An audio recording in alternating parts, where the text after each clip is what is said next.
listening to Lined, Teaching with a Twist, a podcast that plays with pedagogy.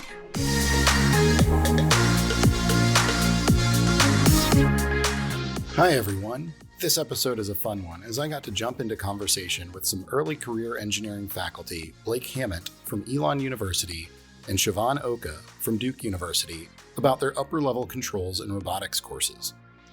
KCD from Rose-Hulman Institute of Technology, as well as one of my undergraduate educators and mentors, Bryan Dewsbury from Florida International University, and Tiffanie Grant, an Elon University exercise science student and Centered for Engaged Learning student scholar, provide some thought-provoking ideas and insights on balancing rigor and empathy, and how resilience and mindsets can be learning goals in courses. Spoiler alert, we might be asking the wrong questions. Thanks for listening and enjoy the episode. I'm Matt Wittstein.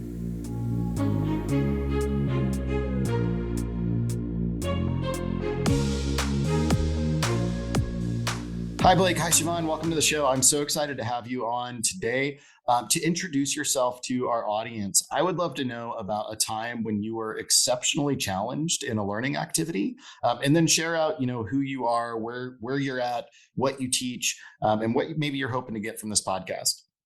Hey, Matt. Thanks so much for having me on. My name is Blake Hament. I just completed my first year as an assistant professor of engineering at Elon University. I have thought long and hard actually about was a big moment for me, this hardest college course. I think it has a lot of impact on why I went into education, and I think about this stuff, but I always loved math. I was always very good at math. I was on the math team in high school. So my first math class in college was linear algebra.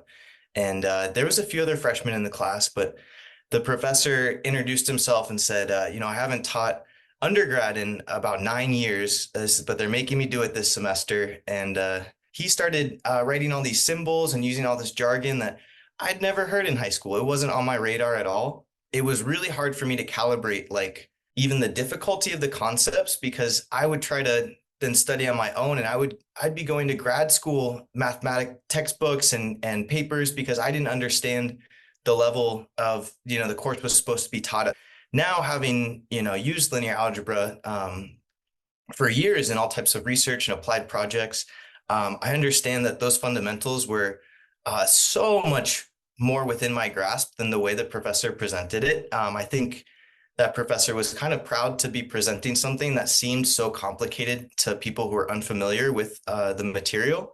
So that was a really important experience for me. It had me questioning, am I still like this STEM guy? Am I still good at math? Is this the right path? And it was a good, kind of challenge where I had to push through and persevere. And I think I came out the other side understanding a lot more about education, and that there's more to it than just, presenting material. There's a lot of art and skill and maybe science too into how it all goes. Well, I totally agree with that. I think there's a lot of skill, and hopefully I'll get better at it with time. This is my second year. I'm Siobhan as an assistant professor of the practice at Duke. I teach a lot of robotics courses.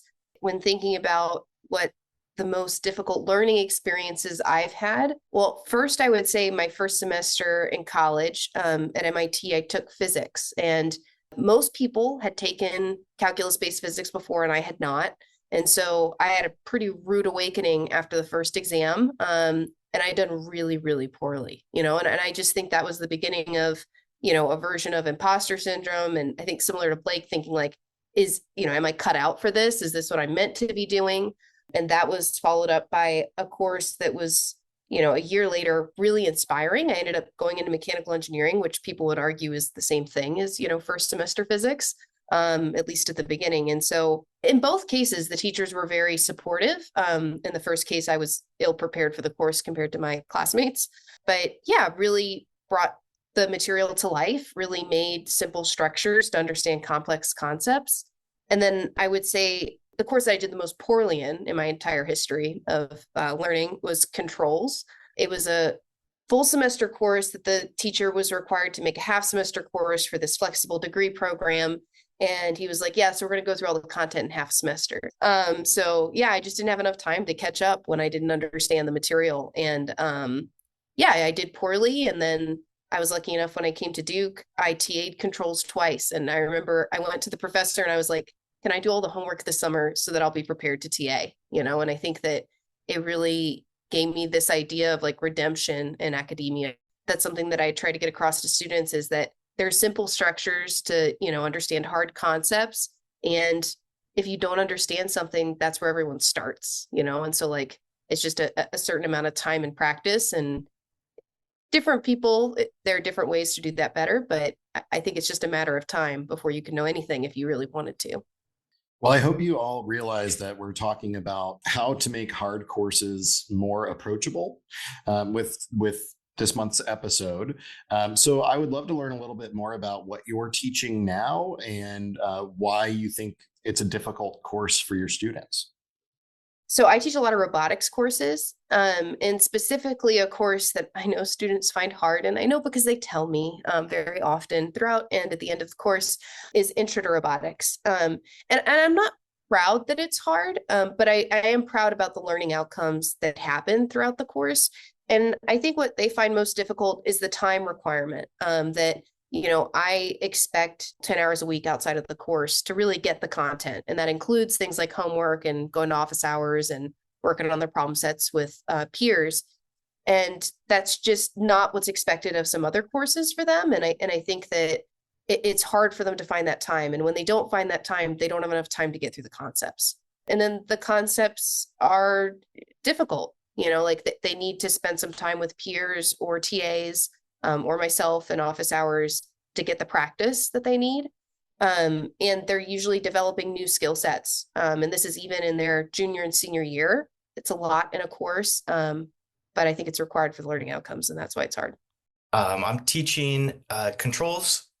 A lot of it is kind of just physics and like math proofs, but it is I think engineers are the only ones who really look at it this way and bring in the physics, bring in the math, put it all together. And yeah, it's an infamous course. My students certainly didn't have an easy time of it this past year, my first time teaching it, but that's a big goal for this podcast, is to chat more about, what's the right approach, and like Matt may have mentioned earlier, how to prioritize. So I can't, revamp the whole course right away, but maybe chapter by chapter, or like the projects. I'm not sure where I should start. So Blake, can you tell me a little bit more about what the controls course is and why your students currently find it difficult? Controls is everything from like your HVAC system, your AC, to aerospace vehicles, robots. Anytime you're sensing and moving something, it's a feedback control class is really what we're focused on. So you have sensors that are sensing, taking in some information, and then actuators, usually a motor. And that could be spinning a fan, that could be moving an air flap. But we want to model all that very precisely with physics, and then develop basically mathematical proofs that guide us in how to apply these control signals. How fast should we move this motor to compensate for whatever we're trying to control? So it's very broad. Also, most students never go on to work in controls, is my understanding. There's a few students that they'll love it and they'll get some good on-the-job training, and they'll do some of this work, but then most students will never touch it again. A few will go to grad school, like Siobhan and myself did, and study it much more deeply, and then that's it. I would say like having TA controls courses, it's difficult because it's a little bit later in the curricula, and you're relying on some prior knowledge. And so knowing when do you start is really hard, because if you just assume they remember everything from the previous courses that sometimes are like a year ago, whether it's like linear algebra or dynamics, you could be starting like too far ahead for most students, and then they feel like they can never catch up.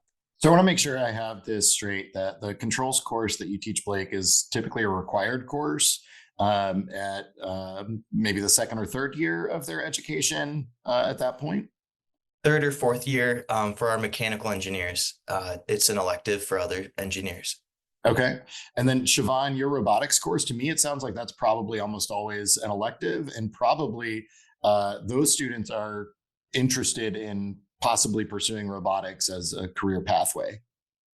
100%. And I'm in a much easier foothold to be like, hey, if this isn't for you, that's okay. Like I understand people in required courses don't have that benefit. It is a required course if they want to do the robotics certificate. But yeah, when I present hard ideas to them, or like hard concepts, like, using coding more and things like that, I then show them the job titles that require the concepts that I'm going to ask them to learn, for that reason. And many times these job titles have higher pay than I get. So I'm like, look, I'm preparing you to make more money than me. This is one of the ways I try. I try. So a lot of the times when we get feedback on our courses, they're usually coming in the anonymous form of our teaching evaluations. Y'all are both kind of earlier in your teaching careers. Like, are there any, I don't know, maybe cringe moments where you realize that you did something not the best way? And how did you get that type of feedback? I already knew this was bad, but I fell into it anyway. The traditional way of teaching, especially at university level, is just like death by lecture, death by PowerPoint, just talking at people.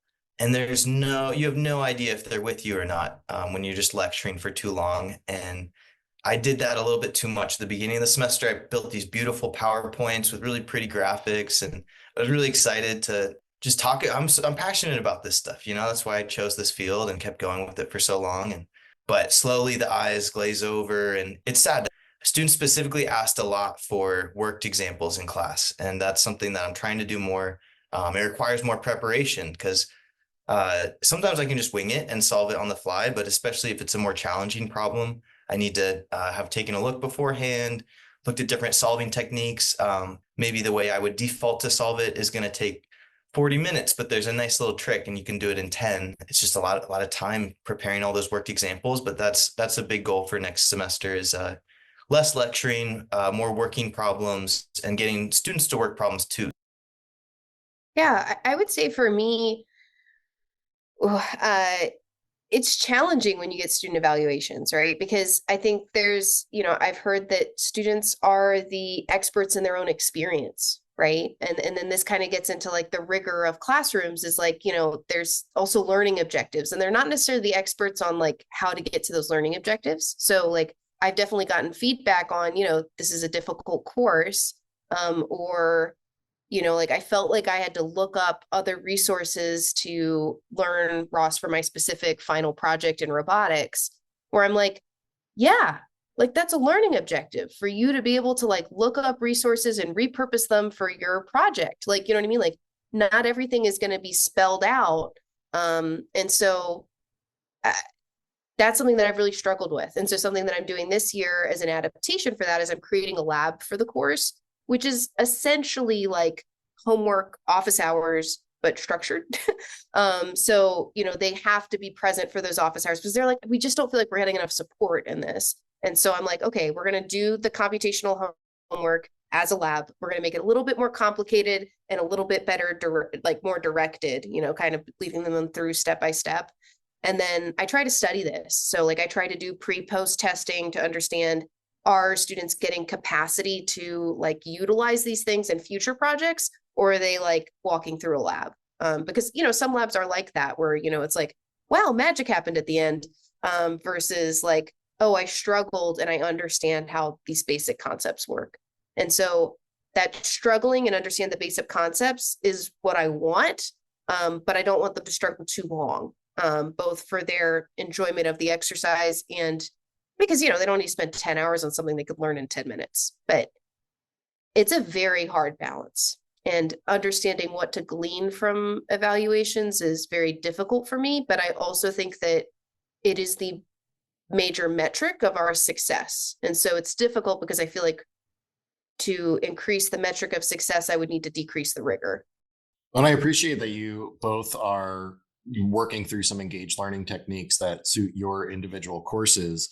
What I hear in sort of your bad moment statements, though, is that you have sort of this like historically rigorous, challenging course, but you're trying to figure out how to balance empathy without just making the class easier, right? Without just hand holding and giving the answer, because you're valuing the critical thinking and problem solving that comes with the struggle. And Blake, you even referenced in your story the resilience that you developed by being in a really hard course and coming out, positively on the other side.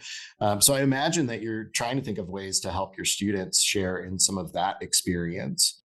I think one of the questions is like, how can we kind of elicit this concept of resilience? So I recognized the first time I taught this course, I was still a graduate student. And, I told them at the beginning, I'm like, you guys, this is a journey we are taking together and like, we will get through it, And I think they followed me with that. You know what I mean? They were like, okay, I'm going to work my tail off and we're going to do something cool at the end of this. And I've seen since then that I get students in my class who are like, wait, I thought this was an easy elective, or like, I thought, that electives, fit into this box, and and are just not willing to go on that journey of like, I'm going to work hard and I'm going to learn something really cool and do something really fun. And so getting them into that mindset, I think it's possible to change students' mindset. I don't think you just necessarily need the right student, but like, it's tough. It's tough. So a really big point. And I think you have to build trust with the students. For me, that meant owning my mistakes, especially as a first year professor. So sometimes, I'd get negative feedback and I'd say, you're right. I didn't explain that correctly. Here, let me try again. Or I didn't show you that. I forgot in our class last week. And the instinct is to be kind of egotistic about it, of like, oh, I'm the expert and this is my class. But that's not effective. And that's not why any of us should be there. But yeah, that humility and owning my mistakes, because I felt like there was a little mutiny about to happen, like, because they know I'm a new professor, and they were getting frustrated because it was very challenging material, but I just had several heart-to-heart discussions with the whole class about their experience and their suggestions for improvement. But that built a lot of trust, and that helped the students be more willing to sit in that tension of uncertainty and not knowing, and that uncomfortable growth phase. I just wanted to add to that like, I think the trust is the most important thing, and like, how to keep it in it is really important. And I think that I had that my first year. I think my second year, I almost ran into the opposite problem, is that I still had this humility, but I'm like, you know what, I've done this once and I see what's worked a bit, and I think this is the right track.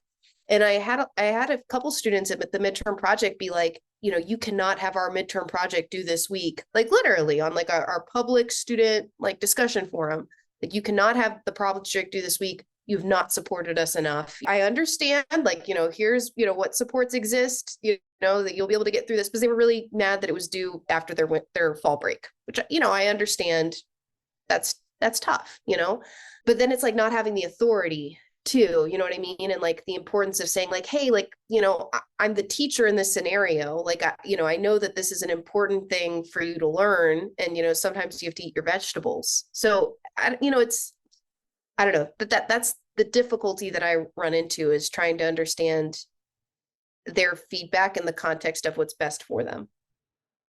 I heard a really good metaphor in it. It's takes me back to that linear algebra class about like when we're teaching, we're kind of asking students to reach for this new target or whatever.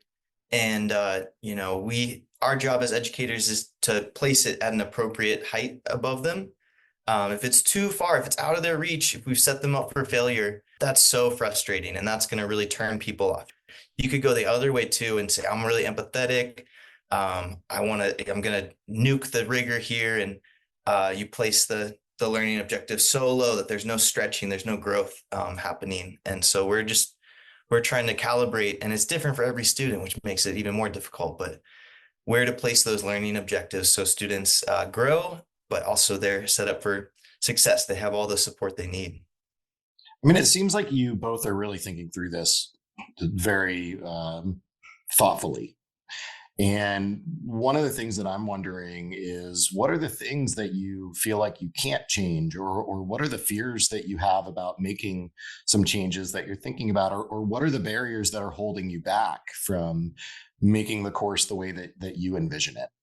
I would say the biggest fear is that I don't have enough time to make it what I want it to be. But also the fear of when you make a drastic change in it, because if you're trying to change your outcomes, you got to change what you're doing. But it could backfire, right? It could go the opposite direction. And if you do something that's kind of new and unique, like I know this is the case when you flip classrooms, initially students really dislike it, even though they learn a lot more. And it's like so sad, like, especially as a new professor who, like, outcomes are in part evaluations.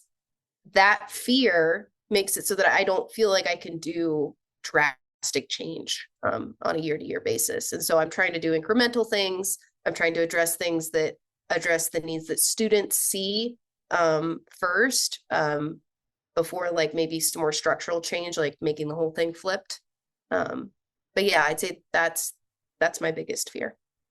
I exactly agree with Siobhan. The time, and I just want to acknowledge, this is my first year after almost a 6-year PhD program, and I'm trying to find good work-life balance. I'm trying to be healthy, and so there's only so much time beyond my normal job duties that I have available for this, and time, and then also, yeah, we're rocking the boat. It's much safer to just be the classic STEM death by PowerPoint professor, and maybe students get educated, maybe they don't, but that's safe. It's a lot more risky to change things up and ask more from the students and make them uncomfortable, and risk this negative feedback going to other professors and deans or whatever. So time and risk, and knowing how to make appropriate gambles there with our time and with the risk. I'm really excited to bring this to our panel. I think they're going to have some really good advice for you both, and I can't wait to see what they have to share for newer faculty, just to think about how to balance that rigor and empathy and student success that I think we find important if we're really being great educators. Thank you. Thanks so much for having us. Yeah, this was a great conversation, and I can't wait to hear what they have to say back.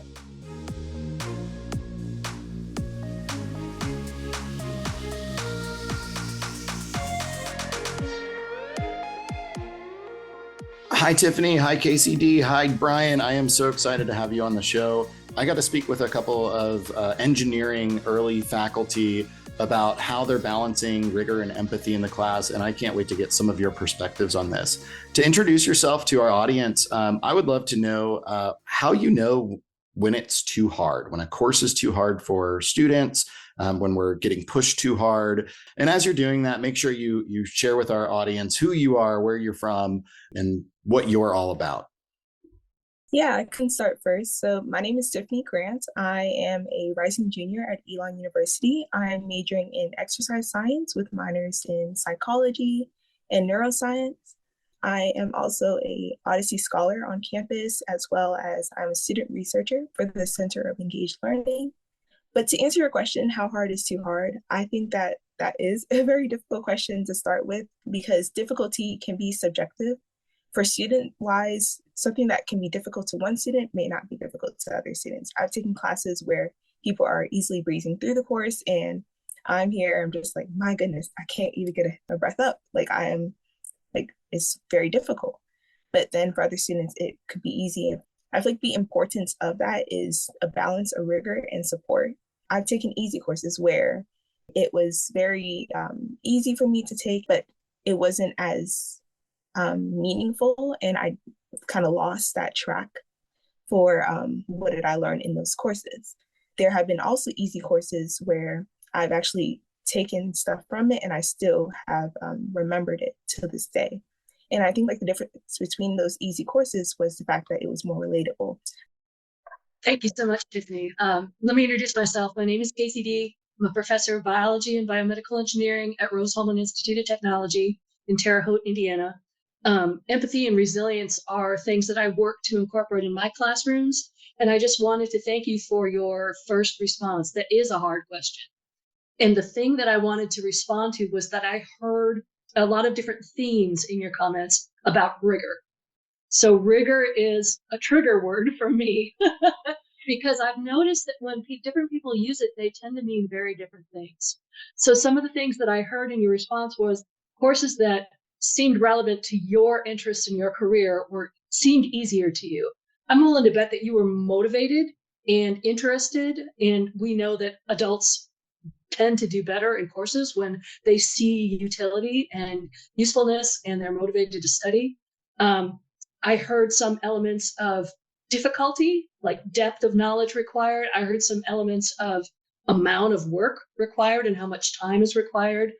If you had to sort of go and navigate all these different elements of rigor, can you as a student identify one element that really has been a major barrier to you in terms of these kind of courses? I think for me, it would be that sometimes the professor isn't cognizant of how rigorous the course is. Because sometimes, of course, like professors have studied, they got it down, they have the material down. But as a student coming in, we're here trying to learn, and everything is new to us. So it could be assumed that, well, you guys should know this already, or you guys should have the background knowledge. And sometimes, even though we are supposed to have the background knowledge, maybe the course that we were supposed to take as a prerequisite didn't execute the information properly in the way that the professor's class that we're in now is teaching the course. So that could also play a role in that. Recently, I've been teaching a lot of first year students. And one of the things that I've been doing is coming in early to class and listening to what they're talking about, just so I can stay informed, making small talk, chit chat, so that we have those conversations about what's going on. And the other thing that I've been doing a lot of lately with my students is asking them to write respond to a very short reflective prompt once a week. I use our learning management system to do this, so it's very easy for students. They can do it anytime. And I ask them to reflect on their learning and their challenges. And I have learned a ton from reading those very short 10-minute reflections from my students. When they are nearing their breaking point, they tell me. It's so useful, and I can respond again on the learning management system. I can type back encouragement. I can point out resources. I can offer to meet. If anybody's looking for a practical means of communication where students can communicate to you how they're feeling about your course and its load compared to the rest of the things in their lives, I highly recommend just weekly short reflective essays. Can I take a slightly broader view of that question? Thanks so much for everything I've heard so far. Bryan Dewsbury, I'm Associate Professor of Biology at Florida International University, and I can't believe I'm about to enter my second decade teaching. And I say that in the most excited way possible. I think it's a hard question for the following reasons. It might actually be the wrong question because there are a lot of assumptions sometimes. Oh, let me back up a little bit. I would need to know what we are talking about when we use the word hard. Because it's actually not a word that maybe comes up in my teaching. It's not that things aren't technically difficult, but there's a fine-tuning to how the curriculum is developed so that I am aware at every moment of the class where everybody is on their learning journey. So, if within a course, there is a feeling, there's some evidence, maybe through exam scores, maybe through the way the students respond, that the level of the material it's above where you think the students are, then some bigger questions have to be asked about what scaffolds are present within the course itself, what scaffolds were present before the students arrived for that course, right? And so because without asking those kinds of questions, it's easy to sort of pivot to the student, like, are they not ready? Are they not good enough? Are they cut out for engineering, right? And to avoid that, you always have to train yourself to step back and look, did this system do the job that it was supposed to do to put the students in a position to be their best selves? That's the question you want to answer, right? And to me, if you answer that question, then you're a lot less likely to get to a point where it's surprisingly hard because you are very clear in the moment, because you have formative assessments, because you're always in dialogue with the students, because you know their history, right? You know exactly where they are as they get more and more technically advanced, right? And I know it's a big response, right? And this is not, I don't want to put this response on the conversation, Matt, you had with the two individuals for them to solve. I think it's a big response because it's a system that needs to address that. It's not just them two, right? So I appreciate Tiffanie's response in terms of, the things that she is seeing kind of from the student perspective. But for those of us who have the political capital in the room to make these changes at a bigger level, those are the questions we have to answer. That was so well put. Thank you so much. I am 100% with you on the scaffolding question. And in the case of, brand new faculty who don't have the political capital to speak out when they discover something's lacking, it's a really good question then to say, what can they do where they are with what they have in order to provide some of that scaffolding that may not be present where you would expect it to be. Let me also add the the elephant in the room, right, on conversations like this. I mean, I know Elon's Center for Engaged Learning. I know it's wonderful. I know the people involved. So the Center for Engaged Learning could be a little bit of an exception in what I'm about to say. But by and large, in higher education, we have a culture where people are not actually trained to teach before they teach college classrooms. Might be one of the most fundamentally ridiculous misalignments of a preparation model and what you're actually asked to do when you show up to do the job. Until we are willing to say the ugly part out loud, we sort of doing a little bit of a patchwork by hiring people and then trying to do rehabilitation on the back end when you already are giving them salaries and appointments. And oh, by the way, do this PD in your spare time that you don't have, right? So if you're really interested in attacking this problem at its root, all of these conversations, including the ones that we're having right now, needs to happen before people are awarded job letters. And there needs to be evidence that it took place and the training took place, right? And that is how the systemic change will occur. But Casey, I'm curious, at your institution in Indiana, what have you seen in terms of a kind of a cultural shift of the importance of teaching in the classroom compared to other aspects of the job? So I'm at kind of a special place. Rose-Hulman is an undergraduate-focused school, STEM school. You can only major in science, engineering, and mathematics here. All of our faculty were hired, and teaching is our primary job. So I'm fortunate enough to be in a community with like-minded colleagues where our annual evaluations, the primary thing we're evaluated on is our teaching and the learning that happens in our classes. So here's an example of a practice that might help shift the culture in other schools. When faculty come to interview here at my school, they give a research presentation or a professional development presentation, but they also teach a course for us, a pretend section of a course. Ahead of time, we tell them what level the course is, where it fits in the curriculum. We ask them if they're comfortable teaching, giving us some examples, giving us some content. And then students and faculty in the department go and pretend to be students. I like to be the student that sits in the back and asks questions and hasn't done the homework, just to see what kind of responses we get. We learn so much about our candidates for faculty positions by asking them to do that teaching. It doesn't take very long out of the day. It doesn't require a ton of preparation, but it's really, really insightful. We have a similar practice at Elon. We also have candidates do both a sort of scholarship talk and a teaching demonstration, whether they're actually in a live classroom or we've brought together a group of students to be a participant in that. And I agree, it's completely insightful. So what I love about your answers to that question is one, you were like, it's kind of a dumb question, Matt. And I can always appreciate there's no such thing as a dumb question because it gave us some great conversation. But what I really liked about your responses is that it points to the challenges at different scales of this problem, that there's sort of that things that you can do as an individual, things that you could do as a department or as a university, and things that the whole system needs to change. And so I really love that piece. So I want to briefly recap my conversation with Blake and Siobhan. So Blake is a faculty member here at Elon. He's starting his second year in engineering, and Siobhan is starting her third year at Duke in engineering as well.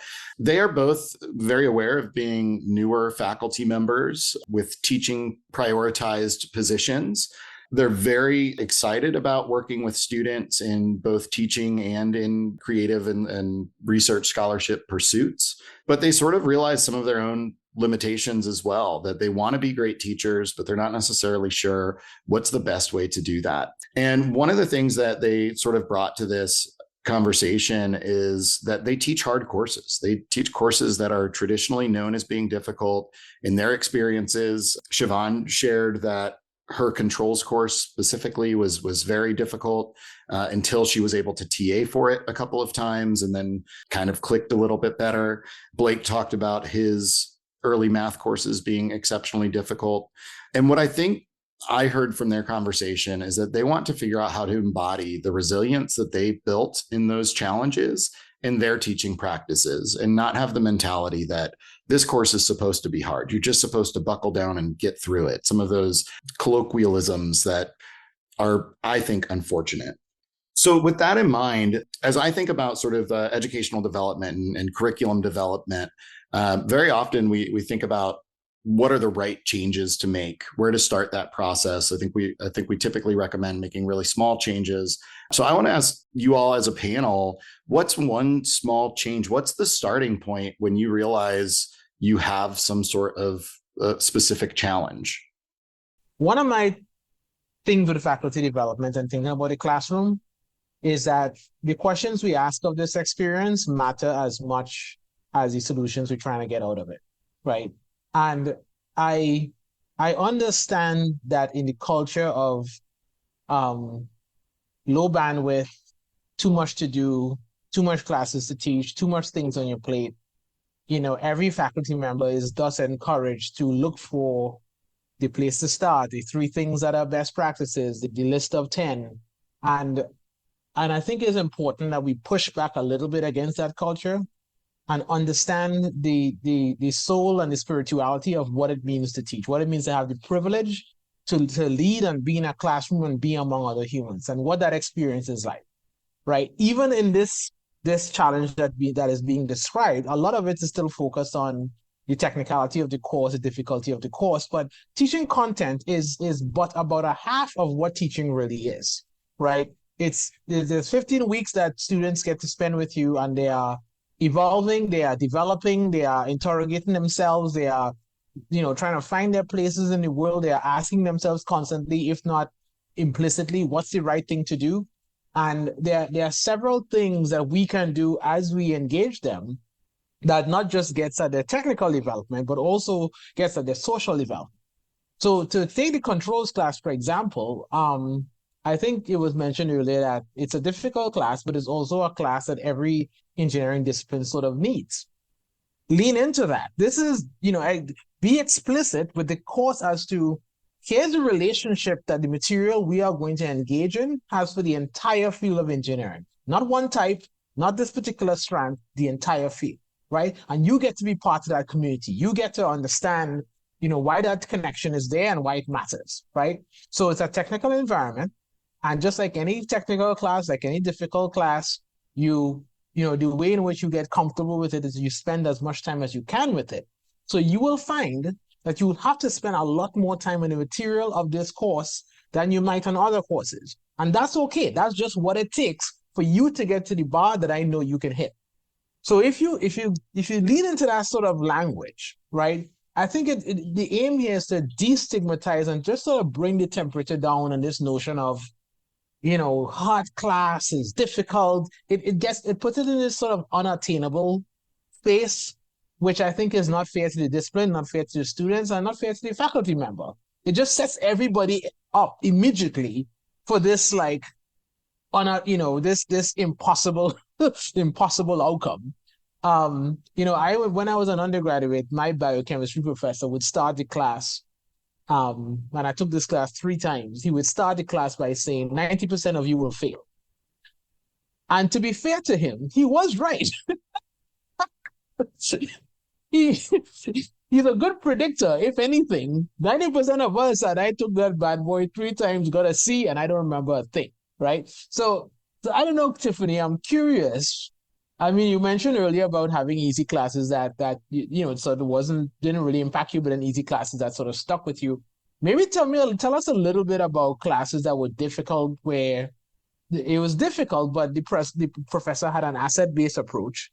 But then there's difficult, as in, you gotta get past me, right? Kind of. I personally dislike when professors do that, as in already just speaking it into existence, saying that, 90% of the class is going to fail. I feel like if we come in with a positive thought process, as in, we're going to get through this. This is a difficult course, but I'm here for you. Because I've had professors like that, like my anatomy professor. And that's why I was able to go through and pursue what I needed to go through with that course. With that, I think we should kind of shift away from the thought process of survival of the fittest, rather than we're training up the new generation in this field. So not trying to pick out who can fit in this just in this discipline, but helping those who actually genuinely want to and train them up so that they can actually pursue what they want to pursue. But for my difficult courses, I've had professors like my anatomy professor. He was able to have videos for us, pictures. It wasn't just only lecture based. There were games, there were study sessions, there were study tools for us. There were things outside of course, outside of the classes. He had office hours, and during his office hours, he would say that, hey, like, I know this is a difficult course, but there are ways to study for this course, and actually making a study plan for their students. Now, some professors would say that that's extra, that's too much time, but it really does pay off when a professor actually puts in the work for the student, and that's when the student will be able to put in the work as well. And then also for my difficult classes that I didn't really feel as though I had the support, it was mainly, I would say it was probably me when it came to not asking the right questions and seeking the help that I needed at that time. But it's also when just like, if it just feels as though that it's like a lecture style where it's only I'm talking to you, that's the time period for the class is up and that's it. Then that feels more like transactional, where it's just like, hey, like, I'm doing my job, you do your job, and that's it. Rather than we're spending time providing tools for the student. So I feel like the support aspect in difficult courses definitely matters in all of that. I like how not asking the right questions is coming back again and again. Bryan, you talked about it in terms of, we all look for the 3 big practices or the list of 10, because my response to the original question, what would you recommend for these 2 young faculty members, would be to ask them more questions. And the first question I would want to ask them is, what strengths can they bring to be more authentic in the classroom and open themselves up to their students? Because when you're teaching a technically difficult course and or a course that requires just a lot of work to master the required content, shifting from it's the students versus the professor and the subject to the faculty member and the students are a team, and we are going to beat that subject. I am here as a faculty member to help you master it. And here are the ways that feel right to me, that are genuine, where students can feel my genuine personality and know that I'm being sincere when I offer assistance and when I listen to what they have to say and reflect it back. What can I do? Maybe I'm really good at those one-on-one conversations where we could talk about something like the imposter phenomenon and how we're feeling and what signals our hunched shoulders are sending us when we bring our exam in to talk about it. Maybe we could do that. Maybe someone who depends on PowerPoint all the time, which I understand why someone, especially someone young, might depend on PowerPoint. It's a lot safer. The problems are already worked out. I'm not going to make a mistake in front of the class and then flail around and try to find it, right? Maybe I could take one PowerPoint problem example a week and turn it into a worksheet where the class works together in small groups and I circulate around and we do something more informal.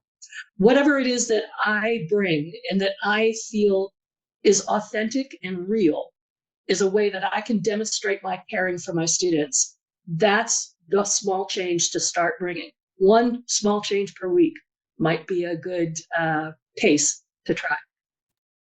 Casey, could I pick up on that real quick, Tiffanie? I know I was going to bring you in a second, just because I love that bringing your authentic self are not words I hear enough in conversations like this. And again, I'm going to blame we weren't sort of taught to think about our craft, the teaching part of our craft in a soulful, spiritual way, right? And when I've had the pleasure of leading faculty development, the first question we ask on the first day is always, what is your why? Why do you do this? Why do you walk in the classroom? Because your why, knowing your why and having clarity around that is going to drive every activity, how you grade, how you ask questions, how you design your curriculum. Like, it's coming from there. Everything is motivated by that, right? And so the rush to get to, like, how do I make this change? And what is the one tip? And how much exams? Like, we'll get to that. Let's first ask you to look in the mirror and say, what is the thing that makes you excited to get up and be in front of these students? Because if you're not clear on that, all the other stuff actually kind of doesn't matter that much. And honestly, students can tell as well when the professor cares and when they don't care. So it's very important whenever they walk in and say like, hey, like we're gonna get through this. No, this is a difficult course, but I'm here for you. And like them showing genuine interest in the students, they can definitely tell. But I wanted to add on to what KCD has said with like flexibility and adaptability. If a professor is willing to like adapt and very flexible in their classroom style and not just sticking to that traditional norms of lecture style and that's and breaking those barriers as in just being able to like incorporate other things as well, because students, there are different learning styles in a group of students. Not everybody's going to have the same learning style. So being open to when students are, or whenever students learn best by either lecture style, videos, hands-on, I feel like those are very important as well. So having the flexibility and adaptability inside the classroom is very important for difficult courses. And it helps also with like retaining information as well, because for me personally, and it can be something different for other students as well, but for me, I find that if I can relate to something that the professor is speaking on, or whether it's like a hands-on, I'm gonna remember that in the exam. Where it's like, okay, I remember we did this, so I'm gonna apply that and like remember it. And even when it's studying as well, it helps if I can relate something when I'm studying. When I see that word inside the exam, I'm like, okay, I remember we did this hands-on activity, or we watched this video, or he showed this picture and made a particular joke in the lecture. I'm gonna remember that. So I feel like it's very helpful. And just to add to that real quick, Tiffanie, I definitely don't want to come across as anti-lecture. I hate when people get into that sort of, you weren't, right? But sometimes there's a group out there who sort of gets into that binary. I'm not really interested in that per se. But the word lecture comes from the word lectura, and it comes from lecturing, which you might know, lecturing in a church, right? And so a lot of the higher ed we know today, like the model of it, right, came from the well, not so much divinity schools, but people who were preparing for that. And that origin, right? There's a hierarchy, when a pastor or a minister is at the lecturing, right? That is somebody, like historically speaking, that is somebody who is quote unquote anointed by God, and then everybody else are the congregants. So in that scenario, there's sort of this big difference in specialness, or whatever you want to call it, between the individual who's actually lecturing and everybody else. And there's a sense in which, without again saying the dark part out loud, that hierarchy kind of exists in some traditional classrooms that people internalize, right? I'm the PhD and I'm here, professing to all of you lowly undergrads. And don't get me wrong, I actually do believe that the fact that we've had several years at the bench in the field studying the minutiae of science, it does give us the right to come in a class and be able to share and engage in the beauty of science with students. I do believe in that. However, if you sort of minimize that, if you kind of bring the two stakeholders a little bit closer together and say, yes, okay, I have things of value to share with you, but so do you, right? And for us to get that value, I need to get your hands dirty. I need to get you doing problem sets. I need to get you talking to your neighbors and duking it out over a case study that I gave you. I need you to be actively engaged in your learning, right? So there's space to hold both my expertise and your engagement, right? And I think that's without trying to mansplain, Tiffanie, that is sort of my internalization of what you're saying, and I appreciate that. I'd like to follow up on Tiffany's comments about flexibility. No matter what techniques you use in your classroom, I'm going to suggest, this is the heresy part of the quasi-religious discussion we're having now. I'm going to put out a heretical idea that it would be okay if we were more flexible with our due dates and deadlines. I think it would be okay for a student to be able to have an automatic do-over, 1, 2, maybe 3 during a term. No questions asked. Maybe an email, maybe a Microsoft form, dear Dr. So-and-so, I can't get this done right now. I will take your offer of 48 hours extension. Thank you very much. Maybe there are lots and lots of different ways to incorporate flexibility in due dates. I would just want to say it costs us nothing to be flexible with a due date. Unless you are someone who takes your assignments and runs back to your office and grades them all immediately, it really does not significantly inconvenience you. Flexibility in due dates has nothing to do with rigor. However you're choosing to describe it, probably. It doesn't reduce the amount of work that ultimately has to get done. It doesn't water down the level of work that has to be done. It costs us no money, and it's a sign of respect. This is one of the things that I'm out there trying to promote these days. This is one of my things. So thank you for that opportunity. Tiffanie, something you said struck me as really interesting of that this is sort of a different generation. And I think I read something on LinkedIn recently of, oh, my father got a PhD and he didn't have Google or anything to look up anything. And then I got my PhD before the Gen AI boom. And now in the future, what will we be saying? That there's sort of this idea that generationally we are changing. And then, Bryan, what you brought in there a little bit was, how does the intersection between our expertise and the students' learning and experience, that space in between, how does that line up with their development as a human, right? Because that's going to innately look different in a first-year student, and I'm just using that as an example, compared to them in that same student in their fourth year. So I'm curious if you all have some thoughts on some of these ideas about how generational shifts in teaching and learning, and how to align it with what's sort of naturally happening in their cognitive, social development. There's a really great paper I read some time ago by a guy named something Bennett, I think. And it's called Emerging Adulthood. And it's a theory that comes out of psychology that essentially says that what we have today in westernized societies of traditionally aged college students is a phase called emerging adulthood, because unlike, say, when in my mother's generation, I'm the last of three and she had me at 30. I had my first child at 34. So a lot of people, a lot of individuals are putting off things like marriage and childbirth to their 30s to finish school, to get additional degrees, to change jobs, to, become more stable, however that's defined, right? And so then, as opposed to previous generations where by now, actually, right, they might have had a child already, etc. So they're no longer adolescents, but they're not in this sort of very settled phase of adulthood. Emerging adulthood is kind of characterized by this phase of exploration, figuring yourself out, dealing with, a certain sense of freedom for the first time.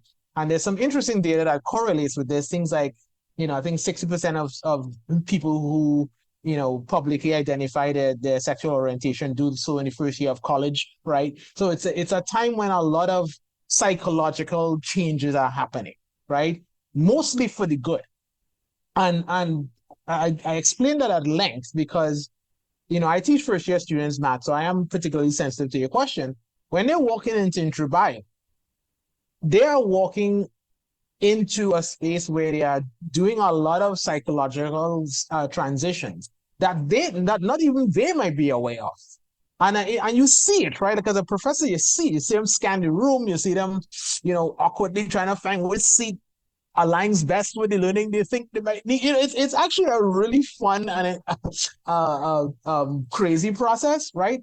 But the thing I have to be mindful of, just to your question, Matt, about teaching and learning, is when they're taking exams, when they're answering questions in class, there are a whole lot of pressures that they might be experiencing that if my curriculum structure is not cognizant of those pressures, then their performance could be more reflective of their psychological state than their actual ability to do science, right? So this is why I don't do the 3 exams and that's it. This is why there are a lot of quizzes. This is why there's very explicit and detailed feedback. This is why I meet with them one-on-one. This is why I don't call my office hours. I call them student hours. This is why I hold them in the dorm, not in my office. This is why I students say, oh, I need to drop this class because it's too difficult. My next question is, well, why?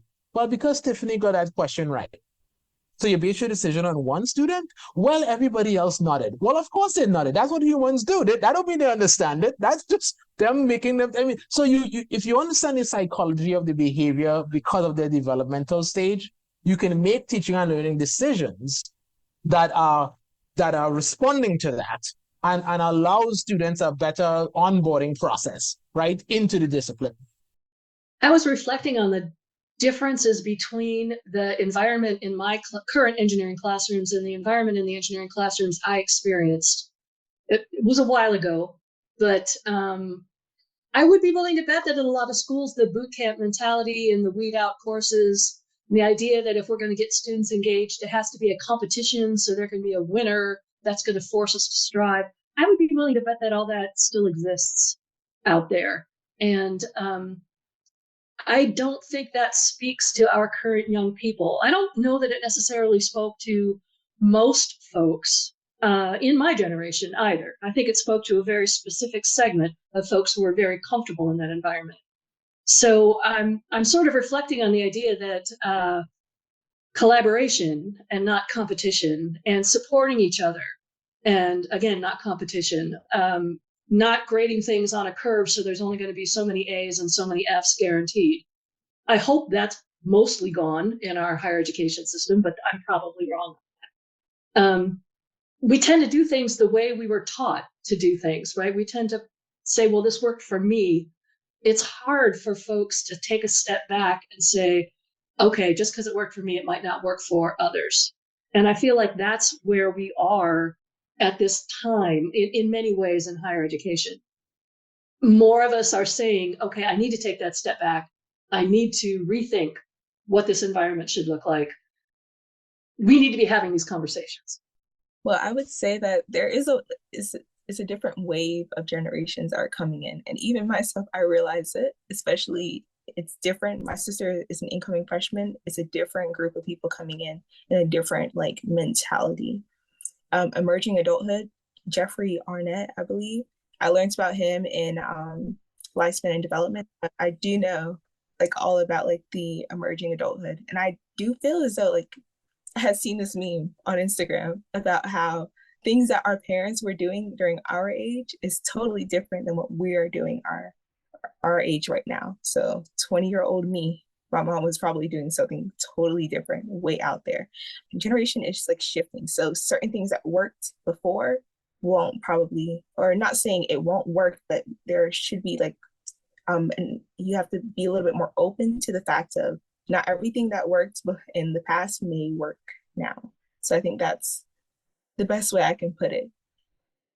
I want to shift to something that came up with Siobhan and Blake is how do we actually make students' mindsets to be more about building resilience? Or framing that another way, what would it look like if resilience were a learning outcome? So I actually have learning outcomes, resilience learning outcomes in a couple of my courses. So for me, first year students, step one is that students will be able to identify and articulate the negative feelings that they are experiencing. I find in my experience that we have either been explicitly told or we have learned to push a lot of stuff down. We just have to get over it. We have to move on. And so when I teach my students about resilience, we start by identifying where in our bodies we carry stress and what does that feel like? And what kind of behaviors do we tend to get into when we are avoiding something unpleasant? And what can we do? What helps calm us down? So I'll just throw out that very first learning outcome. It sounds very basic, but I don't think we should skip over it. Yeah, I mean, I think there are two questions being asked. One is about resilience being a learning outcome in and of itself, but perhaps more importantly, what do you do as activities in the course to help cultivate, right, that ethic? And it's a really good question, and I think there are various. It could be its own podcast, to be honest, man. And so I just want to maybe offer one example of how we discuss it in IntroBio, and I think it's important because right now there's a lot of rhetoric around discussing certain topics in classes, political rhetoric, right? Discussing certain topics in classes, and if you should or shouldn't do it, because to some, doing it, you are making a certain population of students feel bad, right? And I'm certainly not here to kind of discuss that in a political sense, but I would say this, education is a beautiful thing, man. We don't say that loud enough. It is a beautiful thing. And what's beautiful, one of the things that's beautiful about it is we can take the darkness of our past, wrestle with it, sit with it, be uncomfortable with it, but use it to learn how we do better going forward, right? And so there's a discussion of resilience that's sort of embedded in that, right? Not every discussion of dark history means that the students themselves are being resilient, but it can be used as an example that, hey, in the moments when you really, really can't get this, and it took you 2 extra days than perhaps everybody else to figure out how to differentiate on a curve or whatever it is, right? But then when you got it, right, you got to a new stage of learning. And one of the third tenet, the third stage of self-regulated learning is self-reflection, right? And the point of that is so that you don't just learn it, okay, now you learn it and now you move on. It's like, no, you actually think about, well, what was the journey to that learning? What were the things that I had to do to become proficient in that? Because that is the information, that process is what you will take to the next stage, right? And that's how the resilience develops. It develops not as a automatic affect, right, of just happening to be in class. It develops as a very intentional, careful stage of reflection and identifying what works for you to get better at something, right? And I think the specificity of that process is really, really, really important. I would even add to say that it's all about the mindset as well. One thing I wanted to add probably way back is that even coming into a difficult course, setting that mindset and saying that, hey, this is a difficult course, I'm going to put forth more effort than something that I've told that, oh, this is an easy course. You barely got to try this. So I'm coming in, I'm chilling. But if you have that mindset and say that, I can do this, I can push forth and go forth and succeed. And regardless of how hard something is, if I can just change that mindset and go forth and start with the initial thought that something is hard, something that may seem as hard may not be as hard as it's supposed to be. It may come as easy because you came in already with the mindset that it was hard. A couple of things that I think instructors can do to help facilitate that powerful mindset is to provide formative assessments that allow students to try them again and again, because that adrenaline and rush, when you mastered it, you got it this time. Even if you're doing the same thing, you're trying it again, you did eventually get it. And that proves to you that you are resilient and you can persevere. And the next challenge is going to be just that much more. You've done this before, now you can do this. It's not just the formative assessments, it's the quality of the design of them, right? Because what the assessment is supposed to do in theory is provide information to both you, the instructor, and the students as to where they are in their learning journey, right? That's the way to kind of think about it, because a lot of times, traditionally, it's just sort of it's a way for you to, to get a grade or to, I wonder how many instructors actually themselves reflect on the results of the formative assessments, right? And here's where it could be really, really important. We have a process we do in IntroBio, I think 3rd or 4th week. We call it intervention week. And what it is I look at the bottom 30-40% of my roster and I have one-on-one meetings with them. Right. And in the one-on-one meetings, I will ask a question like, okay, I see you do really well on the recall questions, but you struggle when I say synthesize. You do really well on the summative exam, but you seem to be struggling in group work. In other words, I have a very diverse suite of assessment types that is done deliberately because they are giving me different information about different aspects of the student's learning. So when I have the conversation about them, about where they are, it's a very sophisticated conversation. It's not just, hey, you need to study harder, right? Because if I just went with the study harder route, it either tells them that, they might be studying hard and they might just tell themselves like, well, I guess if I'm studying hard and this is all I can output, then I'm not cut out for bio, right? And then if the other unfortunate outcome is sometimes they just double down on the same bad strategies that they did in the first place. So we need to actually have a dialogue about, okay, how are you approaching becoming proficient in this? And, to which I can then say, okay, I see what you're doing, but you don't really need to read the chapter over and over, right? You just maybe cut that by half and then talk to your roommate and say, I want to explain osmosis to you, right? Can you listen for 10 minutes? Because that's the only way the synapses are going to form, right? And so you're giving them an actual activity in response to the evidence that you've pulled out, right? That's a different process. Well, you need to try harder. To add on to that, I would say that constructive feedback is so important, especially to me, because I've received assignments where it's just it'll be an X mark on it. And I'm just like, what did I do wrong? There's no explanation of how I could have done better. What were you looking for? It was just it's wrong. Well, I want to thank you all for your time and your wisdom in this conversation. I can't wait to share this with Siobhan and Blake. Thank you for having us. Hey, thank you so much, man. It was great to be here and great to have this conversation. Good luck to them. Definitely good luck to them. It was delightful to meet all of you.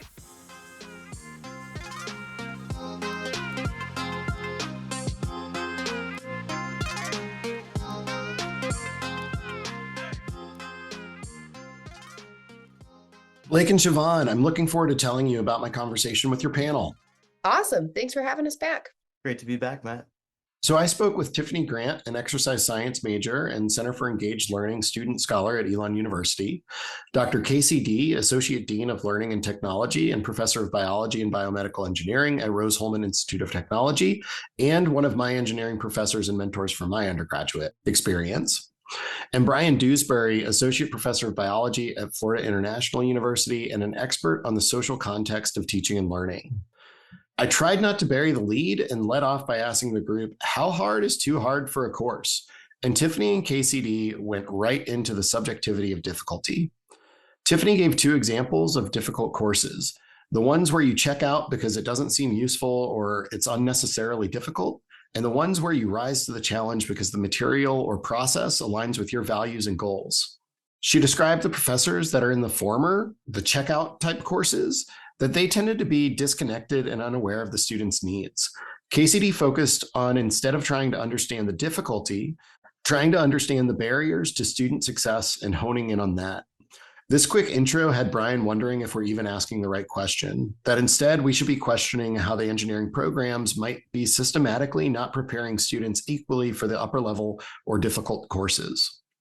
A brief aside had me rethinking some of our hiring practices, graduate student preparation, and affirming to me the importance of ongoing educational development within higher education. Fascinating commentary, but we also acknowledge that as newer faculty, it isn't really your responsibility, nor have you acquired the political capital at your institution to implement system-level changes. We shifted back to your teaching context, and especially about where to start making adjustments as newer faculty members. Bryan wanted us to push back a little bit against claims of low bandwidth, only so much to acknowledge the positive experience and career that teaching is, to remind us that content is only about 10% of the teaching job, but social connection is really important. His suggestion is really to focus on that value piece for your students, help them see why this course and content is interesting and relevant to them and their different goals. KCD encouraged you to consider what strengths you can bring to connect with your students, and the panel acknowledged that authenticity is something invaluable to high-quality teaching.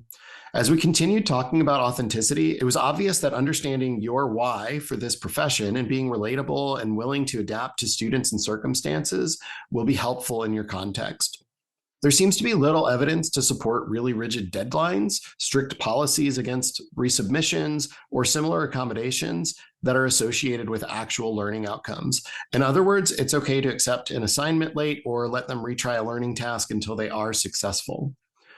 Tiffanie brought up a great point that we're actually training a completely different generation than our own. Bryan and Tiffanie directed us to Jeffrey Arnett's work on emerging adulthood and the idea that students probably aren't aware of all of the changes that they're experiencing.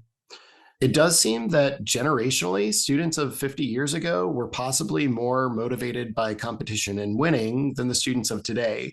And things like boot camps might not work as well today as they did back then. Instead, young learners tend to value teamwork and collaboration, so there might be opportunities for meaningful group work, perhaps with altruistic outcomes, to help learning engagement.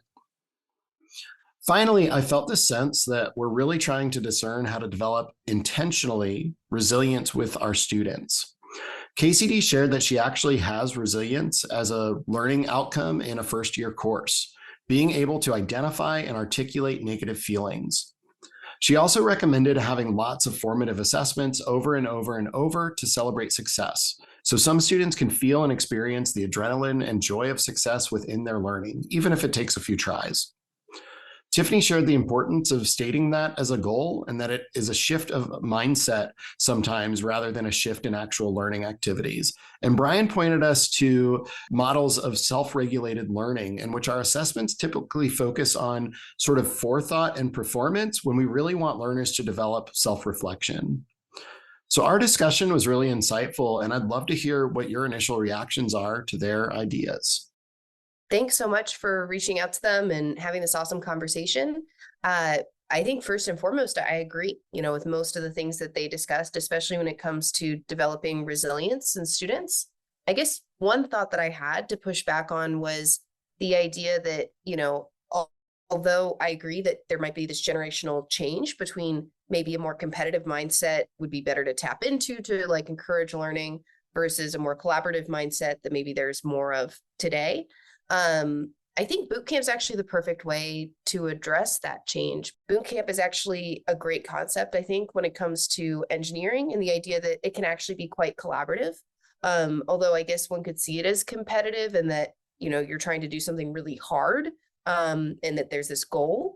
I think that engineering can be difficult, but we need to give like certain training to help students get through it. And that if they feel like they're going through this difficult thing together, that can actually be a really collaborative and beneficial experience for them to develop the resilience that I think is essential to not just get through an engineering curricula, but also tackle new forms of engineering problems in the future. Yeah, sounds like a lot of really great feedback, and the 10% content, that definitely strikes me, but I need to like let it marinate a little bit more, I think. Content seems so important in engineering. I don't want to send students out into the world to their careers where they might make mistakes that end up hurting people. But I think a lot of how I think about that and the context for thinking about that and what that looks like is framed in all these very traditional methods of teaching and learning. And so I think there is, it's inspiring. Yeah, there's a lot of ways where we can update or change this and tailor it to this new generation of students. So there's a lot there, I think, for me to think on. Yeah, I think another thing that I really connected with was the idea that students, they need the tools to get through the content, and that's kind of the structure of our class, but that we also need to be intentional with that structure to develop connection. So I think that developing the connections so that they have buy-in to generate that resilience and, extra effort that it might take to get through the content, I think, yeah, is very essential. That's a great lead into my question for you all is thinking about balancing sort of the content and learning outcomes. How will you actually make time to make the material relevant intentionally for your students in the upcoming semesters? This is something I've been thinking about intentionally, and it's so easy with robotics to do. But some things that I do is I actually look up their job titles that they would be getting outside of, once they graduate, and saying like, these are the skills that they're asking for, and these are the skills that we're trying to develop in this course. And you get this fantastic salary that, even I don't see as a professor right now. So that's one way that I try to generate interest. But also I think seeing the end result as we're developing the skills before then, understanding what they're capable of doing in the future and what really cool stuff is happening in the field right now are some things that I try to do and I hope to do more of. I guess there's two things I'm thinking about. One is sharing more about my own journey and ways that, this content has served me or I found it fulfilling or useful. And this past time I taught controls, I did a hands-on project at the end of the course Maybe I'll introduce that earlier in the course or even at the beginning, have students thinking about real world examples of systems that they want to understand and control better. And maybe they can connect what we're learning back to that throughout the course. Well, Siobhan, Blake, it was a pleasure having you on the show, and I wish you both the best of luck in the upcoming semesters. Thank you so much. Thanks, Matt, and to all of our panelists.